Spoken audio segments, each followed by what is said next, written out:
The next 3 edits were landmark edits for Aviddiva. They would be the global premiere of my Flutter effect. I was the first to do this. I did it in Enrique Iglesias Bailamos remix, which went straight to the clubs. The video after that was Anastasia, I'm Outta Love remix, went straight to the clubs. Third video remix I used it in was Hex Hector remix of Waiting for Tonight. That went on MTV, all over the planet.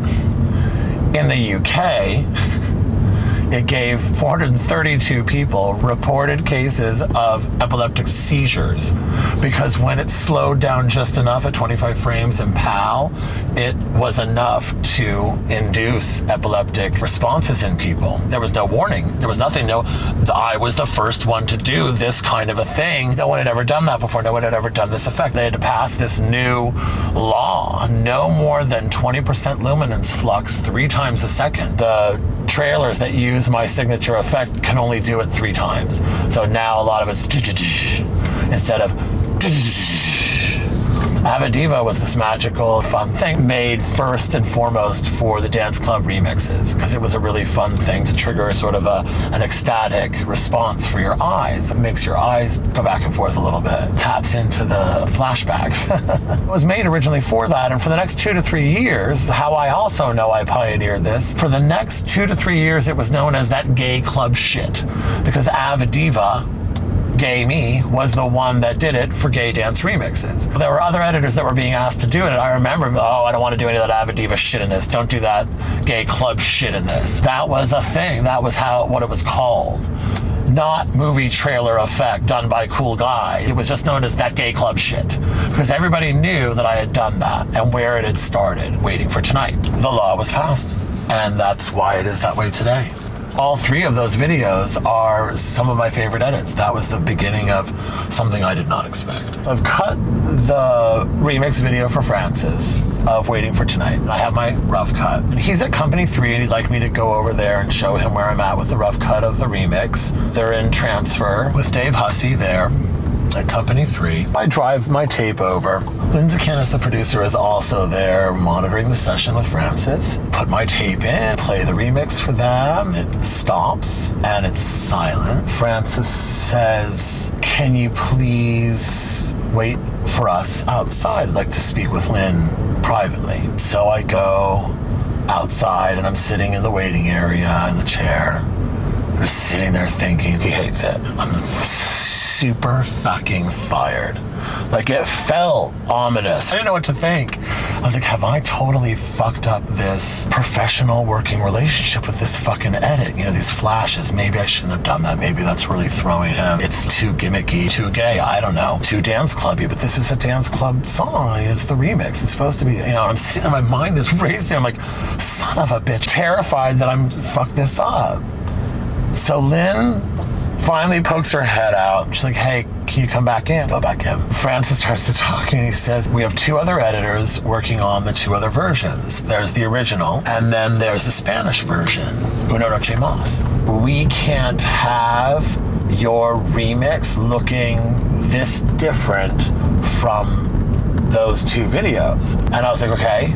He's like, so will you recut those other 2 videos to make it look like this? I was like, oh, okay. I'm like, He's like, this is incredible. It's stunning. I'm blown away. It's night and day from the other videos. So you're going to have to recut the original and you're going to have to recut the Spanish. We're going to fire the other 2 editors. Jennifer's going to come in and she's going to sit with you and she'll work on the Spanish and stuff, you know, where her pronunciation, whatever. And she'll look at everything with you. I don't really want to be there for all of that. She's going to nitpick through the footage, especially he just happened to note that the Spanish stuff was going to be tricky because that was new for her, speaking Spanish and shooting in Spanish or whatever, I guess, was like a thing. And so they just wanted to give me the heads up. But that might be like a little bit of a moment. It's stunning and good job. I have to get the elements for the other projects. There's an editor. I'm not going to use his name because he was nice to me later on. But at this point, when I was stealing Francis Lawrence away from him, he had been Francis Lawrence's other editor on this project. I just, boom, give me the fucking edit. My shit is that fucking good, it's just gonna fucking end you. I sucked this edit away from this person. I would be like fucking annoyed too. I'd be pissed and terrified and sad and freaked out, like if I lost Francis that way, especially to someone like me. and I think that's why I got so much shit over the course of my life, and certainly over the course of my journey in Hollywood, is that being how I am, this dynamic, loud, muscly, gay personality, whatever, I think it just throws the average person. This editor comes to my loft to bring me the tapes from the original. There was tons and tons of footage shot on this project. So there's 30-minute, 3/4 inch tapes. So it's in this huge box, which he takes and holds 3 feet above the floor and just drops. And it slams on the ground, and he just walks away. An average day, how I'm greeted by fellow people in the industry. It was so hard for me to realize that people were threatened and intimidated by me and were envious of my talent and envious of my ability to book jobs so effortlessly. Because I grew up the way that I did, I just always thought, oh, they hate me because I'm gay. And it's just not true. They're not even thinking about that. They don't give a fuck about that. That may be part of it. It may hurt more. It may bother them more because I'm this big queen. They could give a fuck. It is legitimately because I'm impressive or because I'm intimidating or because I'm powerful. Waiting for tonight, the edit. Jennifer comes in. A lot. Francis is happy to let us play, let us have a good time together, and I do. I have fun with Jennifer. We have a really good time editing this. We're sitting there editing, and she's in different moments of interacting with Puffy by text, and he's getting frustrated or wants to come to where she is, and eventually, I guess, she gives him directions to where she is, because he shows up at my loft, comes in, they do a sweep of the loft for safety or security. Then it's just Puffy and Jen, and they're talking in hushed tones in my kitchen, in my loft, which is open. It's all open, so they're just in the back part of my loft. Jen keeps using the edit as a reason to get away from the fight with Puffy. She's like, I'm working, I have to work. And she comes back, and we're not actually really working. I mean, she's like, okay, play it down, I'll watch it. And so we play down, we're playing now, waiting for tonight, editing. Oh, we're editing now. She's not really editing, she's just mid-fight with Puffy, and she's doing this little power move. It's hysterical. Love it, she's so fierce. We're just having the best time, bonding and cutting, and she's learning all the fun of editing. She talks about it openly on her Instagram, that she credits me with teaching her about editing, how fun it is. We had a blast. Every video we did together, we really had a great time. Then one moment, it's just me and Jen one night. We're just hanging out cutting. I look really, really incredible at this time. I'm about a week out from my first bodybuilding competition. Matthew Ralston has just photographed me. Stunning photographs. Jen, all of a sudden underneath the desk, slides her leg up my leg.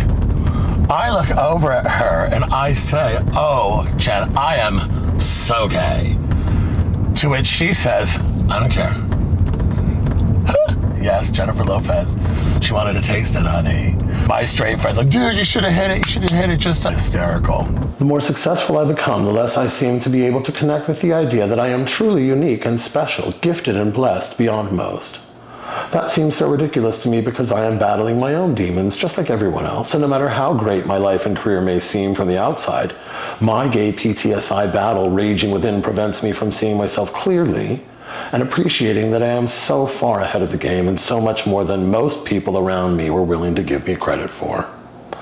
They don't dare clue me into how less than I make them feel by simply being myself, because most people choose to lie about who they are to get ahead in the first place. To be as unique as I am and to have found a path to success reflects poorly on them. They're not used to seeing someone so gay be so successful. Always remember, someone else can play the hand you were dealt and win.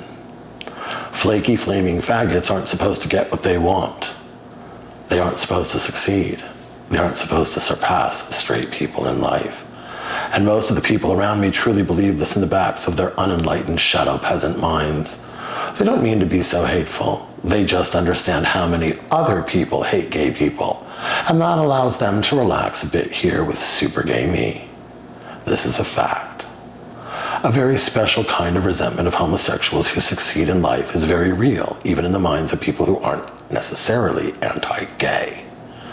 This is the way of the world. Know this. Straight people with babies are supposed to win this game and nobody else. I am out loud and proud from day one of my epic career, for better and for worse. This is not at all a common thing in the 90s.